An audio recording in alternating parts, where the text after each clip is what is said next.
Ẹ káàbọ̀ sórí ìkànnì yìí. Tó bá jẹ́ ìgbà àkọ́kọ́ tí ẹ ń bá mi pàdé rèé, ẹ bá mi like, ẹ comment, ẹ share, kẹ́ subscribe. Àwọn ohun tí ẹ máa wò lórí ìkànnì yìí, ohun ni àwọn ohun tí ó ń lọ láwùjọ wa tó sì máa kọ́ wa lọ́gbọ́n. Ẹ máa bá mi ká lọ. Oyè Ààrẹ Ọ̀nà Kakanfò máa ń ṣe oyè kékeré tí máa lọ gùn sọ́wọ́ ìjọba. Tí mi ò ní bá ìjọba sọ̀rọ̀, tí máa lọ place wọn lọ́wọ́ tó wá fi mí gba sáà. Mi ò dé ọwọ́ tí mo wà yìí nítorí mi ò ń ṣe ọ̀rẹ́ ìjọba tó wà lórí oyè. Àṣọ rẹ̀ wọ́n ò fẹ́ ń lò lóun dání. Ẹni tó ń fò káàkiri ọ̀rẹ́ ìjọba ni lọ́wọ́ gbogbo ọ̀nà mọ́. Ẹnìkan wá sọ pé ààrẹ ń wá agbádá. Ààrẹ ń wá agbádá. Ààrẹ Ọ̀nà Kakanfò wo ló mọ̀ láti 1964 tí ò wá agbádá.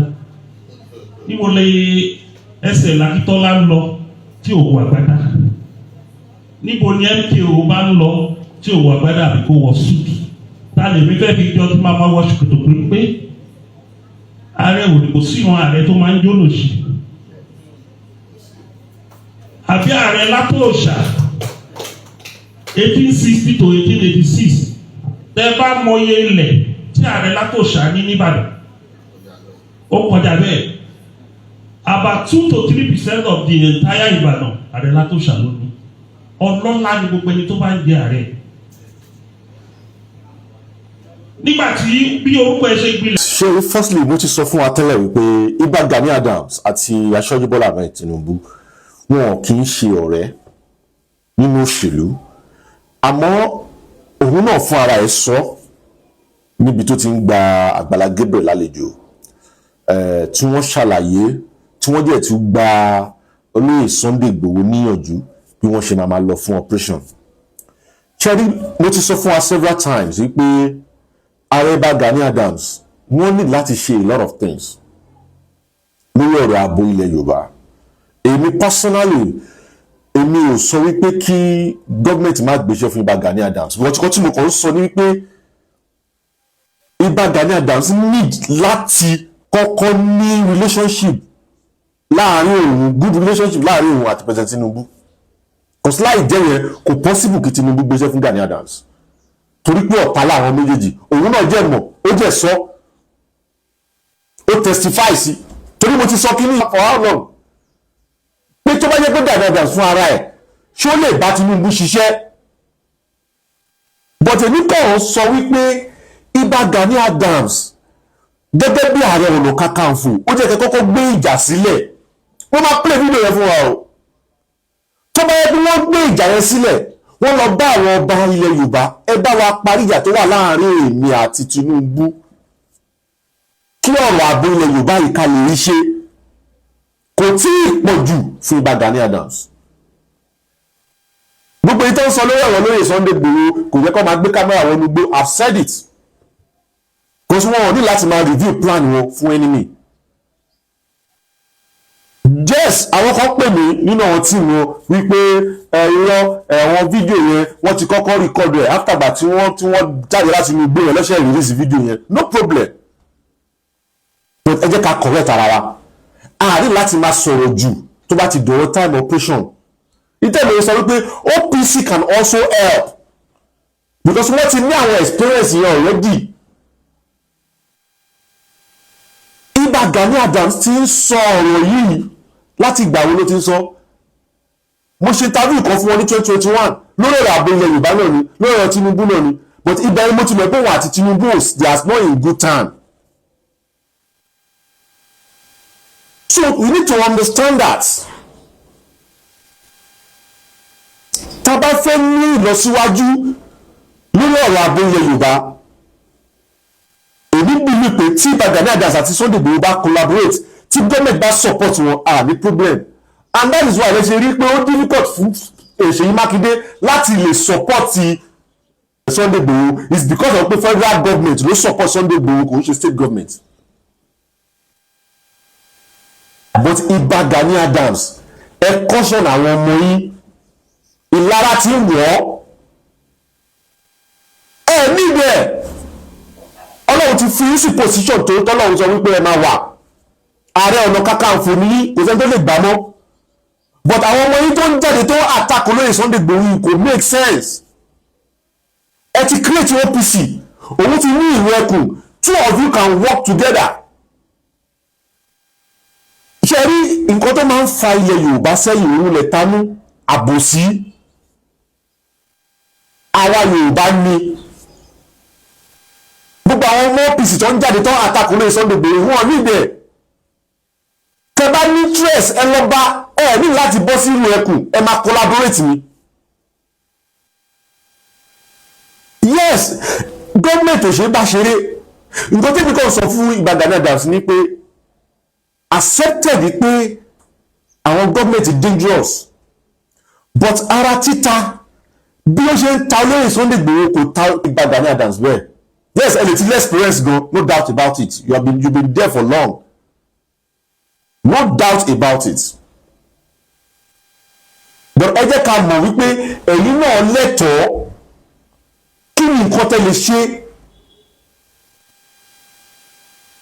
Because bí gómìnà ṣe lọ invade olóyè Sunday Igboho tó pààyàn méjì sí lọ́rùn tó bà ayé ẹ̀jẹ̀ tó bà property ẹ̀jẹ̀ bẹ́ẹ̀ náà lọ ṣe arrest ẹ̀yin náà.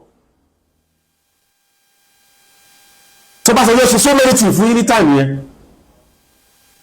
But ọ̀pọ̀ nǹkan tó ṣe fún olóyè Sunday Igboho tí wọ́n bá àkáǹtì ẹ̀ tó gbẹ́sẹ̀ lé àkáǹtì ẹ̀ tó ṣe gbogbo ẹ̀ tí Tinubu ṣe release ẹ̀ fún ó yìí tún jáde ó yìí ti fight lọ.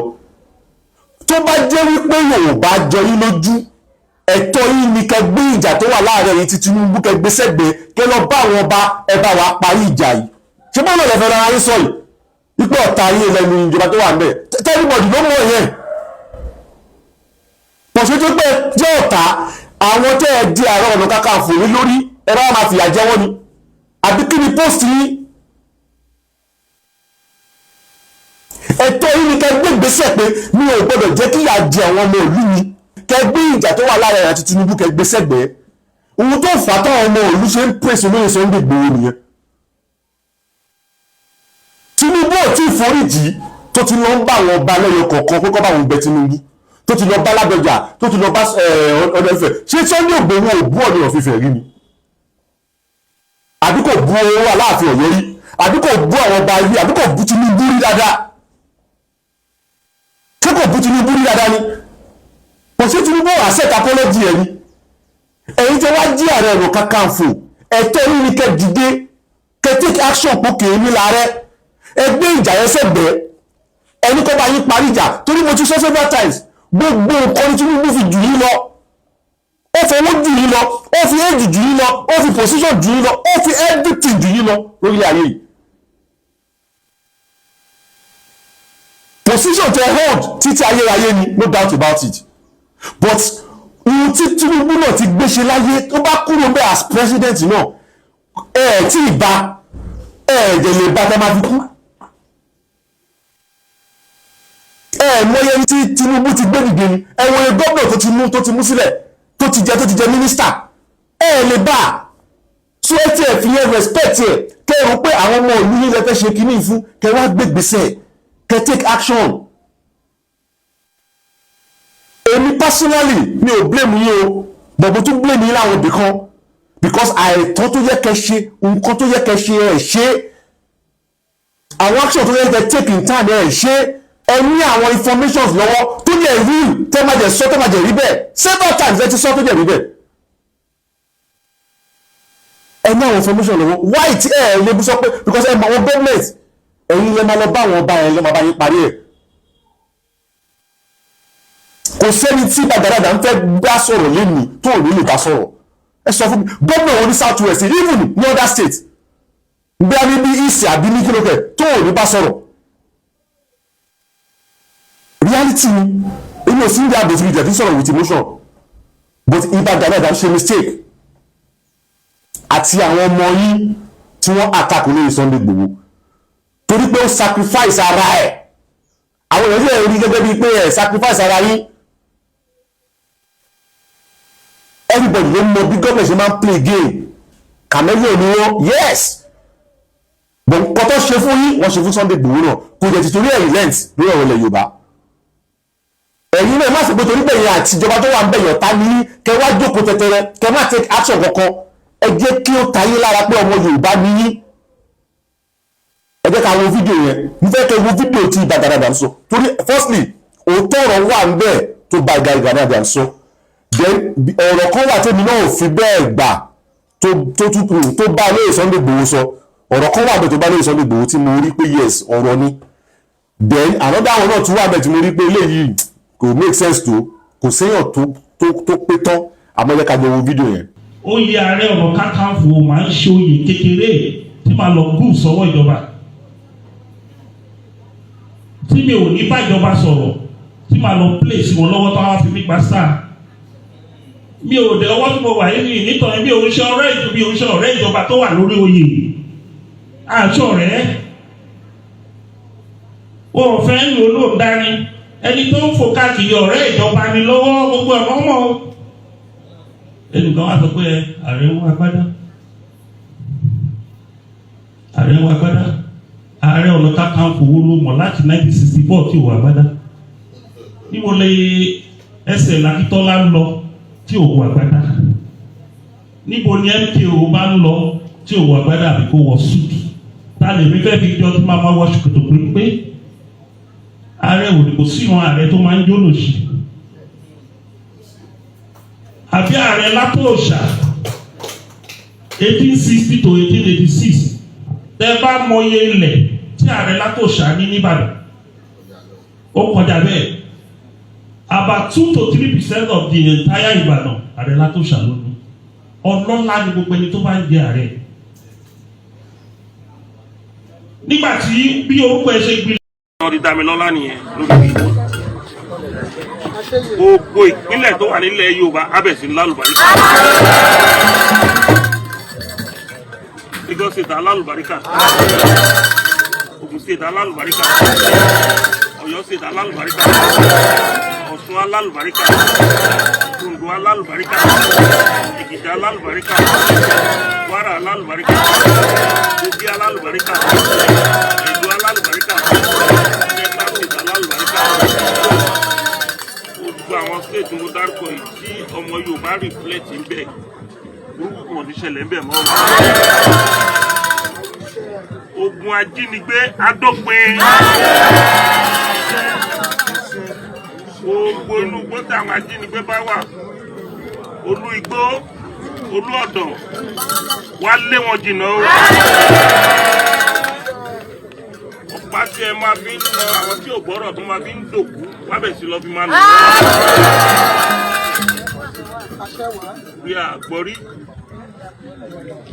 kí ogun wọ ó ká gbogbo ilẹ̀ Yorùbá mú torí kò ṣẹlẹ̀ rí. Àwọn nǹkan tó ń ṣẹlẹ̀ yìí wọ́n má jù sókè adé ọ̀dọ̀ mi díẹ̀. Gbogbo ọ̀nà láti béèrè lọ́wọ́ àwọn gómìnà ẹ jẹ́ á ràn yín lọ́wọ́ kí a lé àwọn pípé dànù. Mo ti kọ lẹ́tà tó ẹ̀mẹ́ta wọn ọ̀dá mi lóhùn. Gbogbo ọ̀nà láti ṣe ọ̀dá mi lóhùn.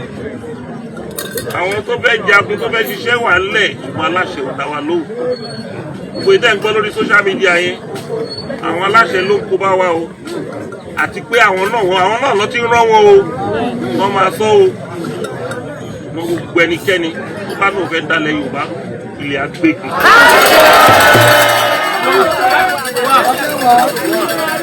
Bí a tó wá ṣe ọdún ìgbòkúgbẹ́ tó bá náà fẹ́ dalẹ̀ Yorùbá ilẹ̀ àgbègbè. Láìpẹ́ láì jìnà gbogbo ọlẹ́tẹ̀lẹ̀ Yorùbá a máa jàkárà wọn o. Mo sọ ti àṣẹkàṣẹ, mo dẹ̀ pé gbogbo ẹlẹ́yẹ àgbáyé sí. Gbogbo ẹnikẹ́ni tó náà máa dalẹ̀ Yorùbá rú, àwọn ẹlẹ́yẹ àgbáyé wọ́n fi ṣètùtù ọ̀la. Ìṣe bí a ṣe ń ṣe kékeré nílẹ̀ Yorùbá là ń rí tẹ́lẹ̀tẹ́lẹ̀ tí a bá ń bọ̀ wá sí ìlú wa, a máa ń rí joyous news tó máa ń wà ní ọkàn wa. Ìgbà yẹn a lè má mówó dé Arigidi, but a ní lákòówó títa máa fi padà sí. Ṣùgbọ́n ní àárín ọjọ́ mẹ́ta tí mo ti wá Arigidi mo wòye tí mo kówó bẹ̀, mo wòye tí mo ń rí tó kùnú àkáǹtì bí báyìí. Kí ló fà á ni wípé èèyàn tó wà ní ìlú kì í ṣe Arígídí o, gbogbo Nàìjíríà ni o. tẹ́lẹ̀ bá rí ẹ ó fẹ́ gbowó, tẹ́lẹ̀ bá rí ẹ kátà ni, nítorí pé èèyàn tó wà ń lò wọ́n á bẹ ilé ìgbìmọ̀ rẹ̀ tó bá máa fi sọdún tó ń bọ̀ gbogbo èèyàn tó wà nílẹ̀ Yorùbá